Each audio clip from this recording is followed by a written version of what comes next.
Pete, do you want to get us underway? Mr. Parker, good afternoon. Are you well? I'm all good, mate. Yeah, all good. Can I just check? Obviously, two teams meeting this Saturday who had contrasting 3-0 scorelines at the weekend just gone. You'll look back at the clips from the Spurs game. What have you learnt? Well, I think, like always, after a game, as a coach, you're analysing what you see live. And I always want to reflect, probably watching back the game in terms of my general feeling around the game. And to be honest with you, my general feeling around that game didn't change. I felt we got off to a really tough start. I think that was very clear in terms of the goal, and that goal was definitely worthy on their side. I thought we'd managed to get a foothold back in the game, and at that point, I thought for large parts, up until probably 60-odd minutes, we were really in the game. We created some good opportunities for ourselves. The fine margins of the Premier League is that there's a world-class finish that takes it to 2, and at that point it becomes very difficult for us. So there was a lot of positives from the game. There was a lot of learning as well. Like I keep referencing, it's a young squad that for a large amount of them is the first time in this environment, and they're learning things. So they're powerful moments for us. I think the real positive is as well, like I said, for 50-odd minutes, so 60-odd minutes up to 60 minutes, we looked a real threat, and we was right in the game. It was decided. We missed 2 big opportunities for us what didn't go in, and then we get a world-class finish from Richarlison, which then puts the game away from us a little bit. And when you look at Sunderland winning 3-0, how impressed were you with the performance that they put in? Good side, yeah, definitely good side. Look, it's a totally different team to the one we faced last year. Obviously recruited and brought in a lot of players, and obviously recruited very well. So yeah, I don't think nothing's changed fundamentally in terms of the team and how they play and the structure of their team, but certainly personnel's changed, and they've brought in added quality, which you can obviously clearly see. So they're coming off the back of a very good result at home, a good start, but it's our first home game. It's a team that we're familiar with, albeit different personnel this time, but it's a game we're looking forward to. I know it's not yet the end of August, but it just has the feel, for you in particular, of a must-win, because you're playing a promoted side at home. You've got United, Liverpool, Forest and City to come. So you've got to pick up wins at home, and you've got to pick them up quickly. Would you go along with that? Not really. I get that that's the way football is now, and I get that's the way that we all want to build that sort of pressure. I understand it as well, of course. It's a fixture, our first home game, and I think no matter who we were playing, we'd want to go into this game trying to leave a mark and certainly trying to win the game. So yeah, look, I said it after the game, we're 1 game in, and we've been beaten at Spurs, and there was a lot of positives. We go for our 2nd game now, and it's the 2nd game of this season, and of course it's a big game, and I totally understand that. It's a game that we need to keep improving, give the best version of ourselves, and we'll go into it fully committed to try and get 3 points, and hopefully we come out the better side of that, really. The atmosphere at Sunderland last week was remarkable, and the players seemed to feed off that. Is that what you need from your fans this weekend? What message would you give to them ahead of that game? Oh, for sure. Yeah, for sure. It's going to be absolutely vital for us this year. I've mentioned it many times of the challenge that we have this year, and that challenge is going to have to be one which we all embrace. It's a challenge that us as a group, us as a football club, as players, as coaches, that have been really at the forefront of what we've done at this present moment in time since coming back. And I think the fundamentals to last year, to this group, certainly was the cohesion, the commitment, the support, and the togetherness that we showed throughout last year got us to a point that we're now in the Premier League, and the fans were crucial to that last year. Sticky start, like I've mentioned before, but they were a driving force to why we were where we were. The next challenge for all of us, and I include the fans in that, is this challenge we face now. And that challenge is going to look very different to what last year looked, for sure. There's going to be some adversity, there's going to be some bumpy times, but I absolutely no doubt that our fan base can help this young team, can help all of us, and make the stadium a tough one to come to, can spur us on, can give us that extra bit when we need it. And I know they're going to be right behind us through thick, through thin, through bad, through good, and that's exactly what we're going to need this year. And in terms of your matchday squad, any likely absentees or additions from last weekend?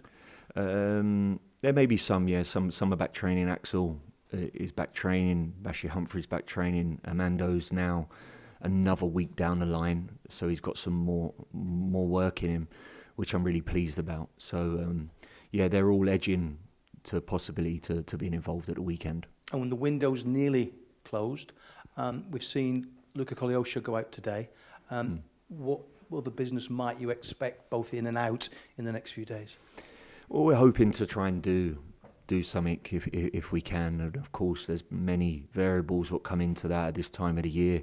From our side, there's different variables, and obviously the other clubs that you're trying to get players from. So there's elements in our squad that we want to try and improve. I get how sticky that is, and like I said, there's different things that fall into place, what need to fall into place for that to happen.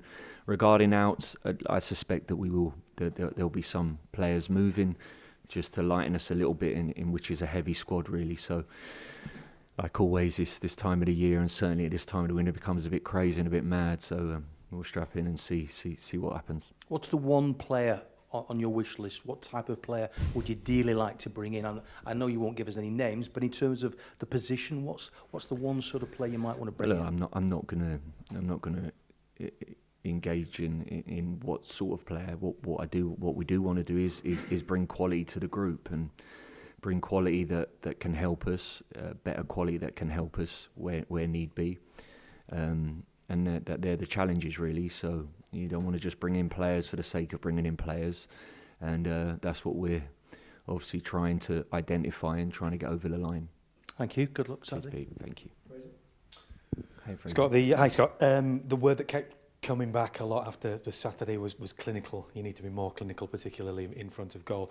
Is that the biggest challenge of the lot for you in terms of developing the players to make sure that you are able to get that clinical edge and the best out of them? Yeah, definitely. I think that's probably the biggest thing. Look, you go up in levels, which obviously the Premier League is, and I think it was a prime example of the clinical edge that you sometimes need. And we just didn't manage to, like you say, be clinical, and in certain moments just lacked, or just switched off a little bit in terms of where we were.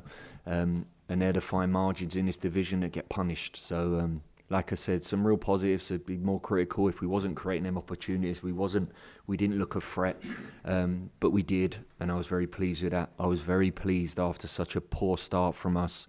Not just us. That wasn't just down to us. That was down to the quality we was up against, and the way Tottenham imposed themselves on the game. I was really, really pleased with how we managed to get a foothold back in that game. I always reference I've been in the arena a lot of times, and in them moments it becomes very difficult and sometimes very, very cloudy, and how you get a foothold back in. I thought we done very well, and that pleased me a lot, really.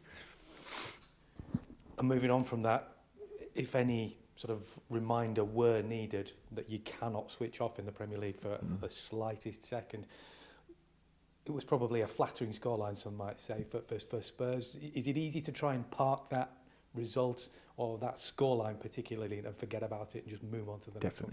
Yeah, definitely. That's been our mantra. That was our mantra last year. That'll be our mantra this year. Football moves very quickly. The psychological element of that moves very quickly. We can't spend days or weeks worrying about the what ifs or what could happen now or what's in front of us or why was that so bad. Of course, we need to reflect, and we need to be brutally honest in our assessment of certain things, and we've done that for large parts. We did that majority of last year. Ruthless assessment at times, that when things ain't right or things need to be very critical, we own up to that, we face up to that, and we adopt an attitude which is one of, okay, where do we need to improve, what do we need to do? But as quickly as that is, main focus is on the next game, and that's where we are now. We've done our learning, we've debriefed game. I think we'll be a better version, hopefully, and we go now with full focus into Saturday. And you mentioned that the changes that Sunderland have made, and obviously the changes that you've made. Does that make planning for a game like this, despite the fact that you know Sunderland, obviously, in terms of the core expectations from them, does it make it more difficult to plan when they've got a whole different bunch of personnel in? Not really, no, it doesn't. It doesn't make it difficult to plan. Obviously, I think structurally wise, Sunderland look very similar to what they were. The difference is just a difference in personnel and the quality they've brought in, and obviously they've brought in a a lot of players of very good quality. I think they brought in a real mix of experienced players along with some players that have been in around the Premier League and some exciting young players as well. So it's a big game for us, and we understand that, and I'm sure Sunderland will be feeling the same way regarding us. Cheers. Thanks, Carl. Maybe. We've talked a lot about culture, about what you want in your changing room, what you've instilled after a year now in your changing room. How much does that marry up with this idea of being realistic about what this season is going to be like, i.e. you're not likely to repeat what you did last year and only lose 2 matches? Do those two things tie in together? Do you need realists and pragmatists in your changing room? Yeah, I think you do. I think you need to understand what the journey looks like. I think that's what's key. I think what's key is really having a clear understanding of how certain things may look this year. And the word realist and the word rationale and the word real level about us needs to be at the top of that. And that's not me being negative in any way or pessimistic in any way. That's just the brutal honesty of the situation we're in. I feel that's the best way for anyone. And I've been involved in teams that have won leagues, and I've been involved in teams that have been relegated. The psychological element in certain moments in team sports is critical. And the shock factor of that, if you don't have an understanding of it, you don't have a real mechanisms to get yourself out of certain situations, is fundamental really. Before you know it, you're on a bit of a slippery slope. So that's the way I'll go about it this year. We've built a culture, an environment, and of course that's changed a little bit because a lot of players have left. What were fundamental to that? We now need to reboot that up and build it up again, and hopefully that will be a main driver this year for us to give us a real foothold or a real solid foundation to go into this year.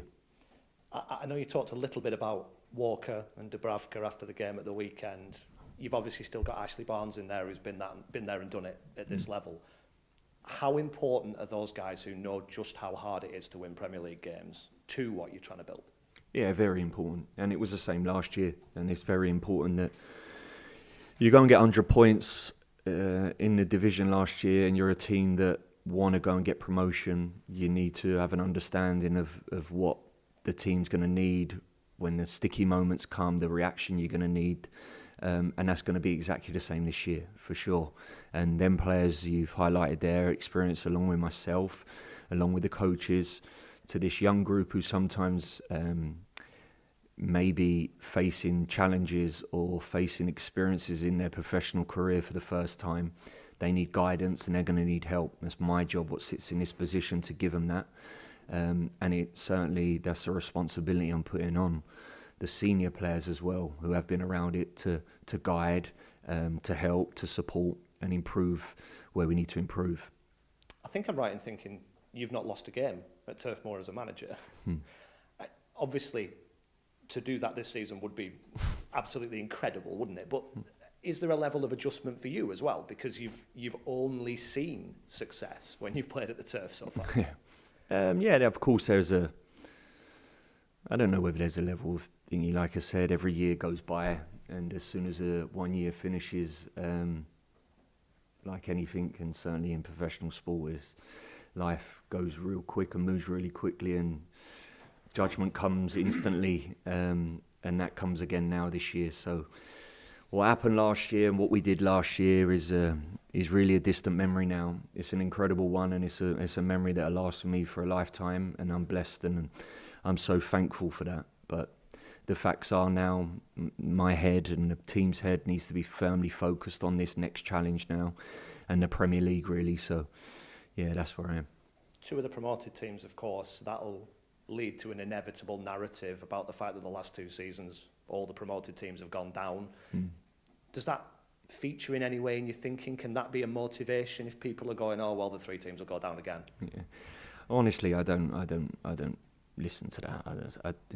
I get it, I understand it, and I understand the stats behind it. I get all that, but I don't even put it into my brain for 1 second. Can I be the best version? Can this team be the best version of themselves every single Saturday?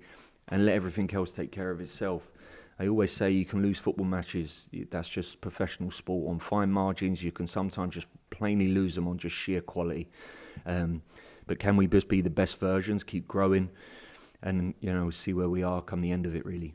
And just lastly, I remember a year or so ago when you first came in, you were talking about going into Turf Moor and going into that home dugout for the first time and waiting to experience what that's like. You get to do that in the Premier League now. I suppose part one is, do you expect it to go up a notch? And are you expecting to see a difference in the town, in the place, in the area from being back at the top table? Yeah, well, for sure I would have thought so. I definitely feel like that. And like I said, us as a team and us as a football club, and I'm sure the fans are immensely proud. This is everything we worked tirelessly for last year. So yeah, we should be proud. I'm immensely proud, and the team are immensely proud, and so the fans should be as well. And yeah, I'm looking forward to the weekend.